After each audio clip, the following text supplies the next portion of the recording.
Welcome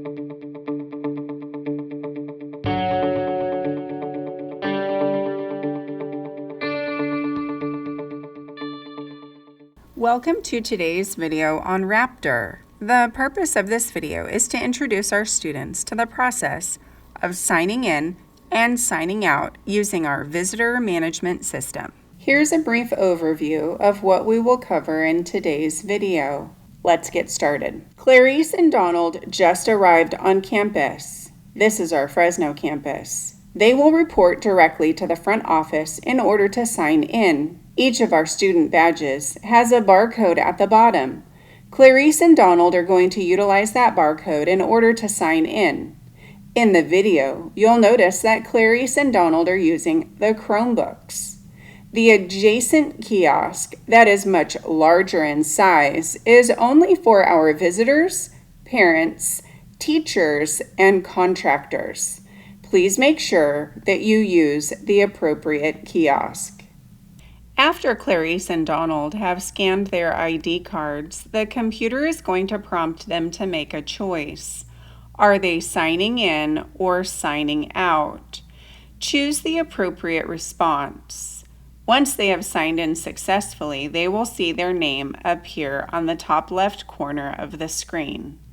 If you are the next person in line and you would like to sign in, please ensure the kiosk has returned to the original sign-in screen before you scan your badge. If you try to scan your badge when the original screen is not on display, it will not detect your barcode. In order to force the kiosk back to the original sign-in screen, you can click the button on the bottom left corner that says Start Over. Let me clearly say this point again. Please verify that you have signed in successfully and that your name appears in the top left corner. In the event you accidentally left your badge at home, there are two additional options that will allow you to sign in. First, you will utilize the student button on the bottom left corner of the kiosk. From there, you will have two options to choose from.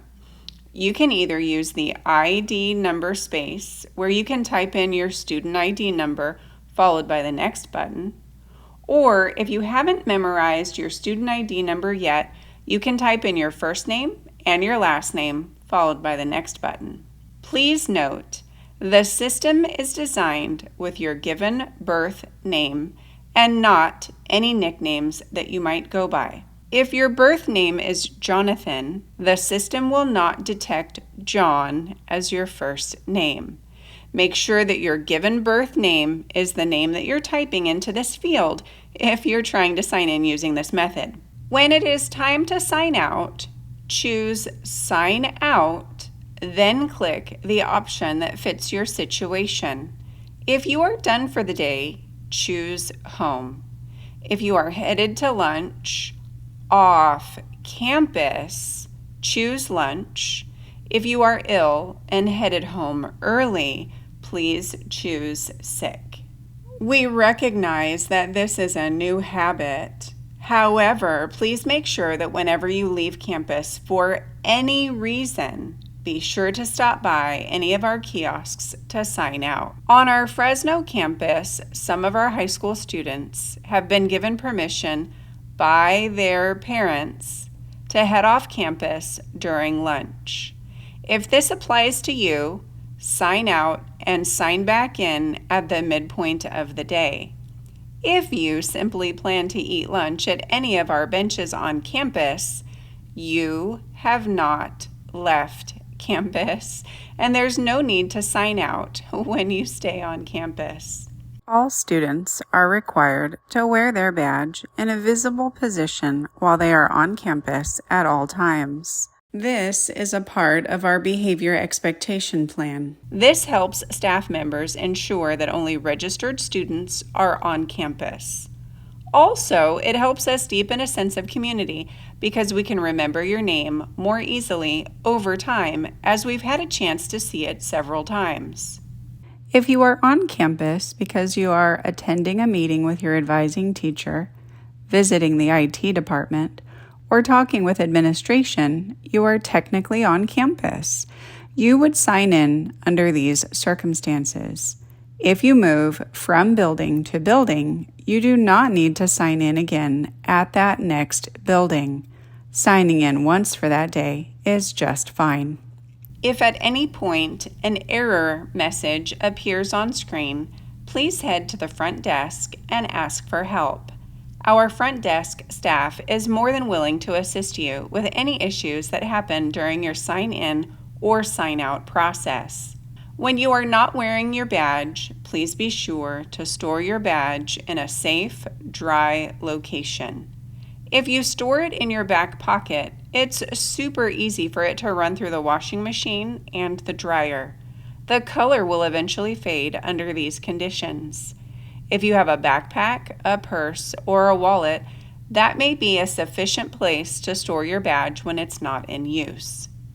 In the event you lose or damage your badge, it will be your responsibility to purchase a replacement badge. When this happens, please let our office staff know. You may give them money for the replacement badge. You will receive a receipt for this purchase. And note, it may take up to 3 days for that badge to print. Hopefully you can get it the same day, but no promises. On our Oakhurst campus, you may enter our main building for the day. If you are attending a meeting, visiting with a teacher, checking out materials from the library, or attending a class, please use any of the kiosks you see here to sign in for the day. If you move to an adjacent building, there's no need to sign in again. We know you're here. At our Oakhurst campus, our students will have the ability to sign in and sign out each day inside of Module A, Module B, and Module C. Our students are not required to go to the front desk in order to sign in or sign out if their primary destination point is one of the modules. They will have the ability to utilize the kiosks inside of these classrooms. Thank you so much for watching today's tutorial and have a great day.